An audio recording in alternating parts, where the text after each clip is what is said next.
Ravi hospital के एक ward में माथा पकड़े बैठा था। उसकी गोद में 1 साल की बेटी सो रही थी। 3 साल का बेटा उसकी बांह पकड़े खड़ा था। पास में ही उसकी पत्नी बेड पर लेटी हुई थी। पत्नी को बीमार हुए 1 महीना हो गया था, मगर अभी भी वह गंभीर रूप से बीमार थी। पत्नी बीपी लो होने के कारण बेहोश हो गई थी। हॉस्पिटल लाने के 2 दिन बाद उसे होश आया था, मगर इतनी देर तक बीपी लो रहने के कारण हार्ट, फेफड़े, किडनी और अन्य अंगों का बुरा हाल हो गया था। इलाज चल रहा था, मगर सुधार बहुत धीरे हो रहा था। वह 1 महीने से बीमार बीवी और 2 छोटे बच्चों को अकेला संभाल रहा था। वह पिछले 4 दिनों से नहाया भी नहीं था। उसकी हालत इतनी खराब थी कि वह कहीं अकेला बैठकर रोना चाहता था। शुरू में कुछ यार दोस्त और मोहल्ले के कुछ लोग मिलने आए थे। उसके बाद तो लोगों ने फोन उठाना भी बंद कर दिया था कि वह कहीं पैसे ना मांग ले। शहर में वह ज्यादा लोगों को जानता भी नहीं था, क्योंकि 3 साल पहले वह माँ बाप और भाई भाभियों से लड़कर इस शहर में आया था। तभी से बीवी बच्चों के साथ किराए के मकान में रह रहा था।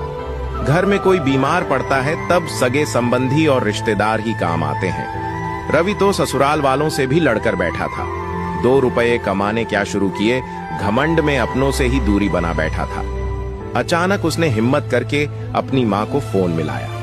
पूरी घंटी जाने के बाद भी माँ ने फोन नहीं उठाया। फिर दूसरी बार फिर से कॉल किया तो माँ ने फोन काट दिया। उसे याद आया 3 साल पहले जब माँ से लड़कर आया था। तब उसने कहा था, तुम सब मेरे लिए मर चुके हो, मैं तुम लोगों का मुंह भी नहीं देखूंगा। माँ के फोन काटने पर वह निराश हो गया। उसकी आंखों में आंसू निकल आए। पास ही बेड पर सोई पत्नी टुकुर टुकुर देख रही थी। पति को रोते देखा तो उसकी आंखों में भी आंसू निकल आए। रवि ने सोचा, पापा को फोन मिलाऊं, मगर पापा और बड़े भाइयों से बात करने की उसकी हिम्मत नहीं थी।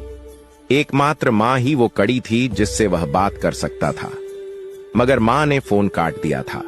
उसने एक बार और आखिरी कोशिश करने के लिए माँ को फोन मिला दिया।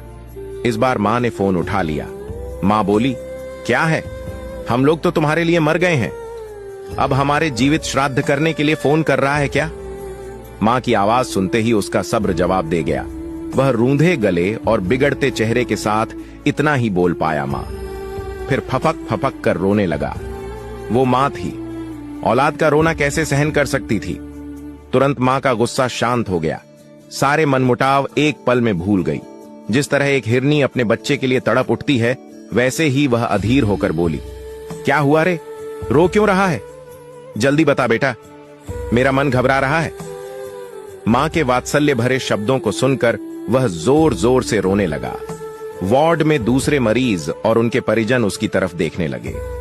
मां अनर्थ के डर से बार बार पूछ रही थी, क्या हुआ बेटा, जल्दी बोलना। वह रुलाई रोकते हुए रूंधे गले से बोला, मां, तेरी बहू 1 महीने से हॉस्पिटल में भर्ती है। उसे और बच्चों को संभालते संभालते थक गया हूं मां। मां बोली, तू अकेला कहां है रे, हम है ना। अभी तेरा बाप जिंदा है, मां जिंदा है। 3 बड़े भाई हैं, भाभियां हैं। बताने में तुमने इतनी देर क्यों कर दी बेटा? तू अब फिक्र मत करना, 2 घंटे में सबको लेकर आ रही हूं, तू हिम्मत रखना। आज बरसों बाद उसे मां के वचन अमृत तुल्य लगे। शरीर में जान आ गई, ऐसे लगा जैसे अब सब कुछ ठीक हो जाएगा। वह खड़ा होता हुआ पत्नी से बोला, अब तू बिल्कुल ठीक हो जाएगी, मां आ रही है। पत्नी रोते हुए सारी बातें सुन रही थी। बोली, परिवार आ रहा है, ये सुनकर मेरी भी हिम्मत बंध गई है जी।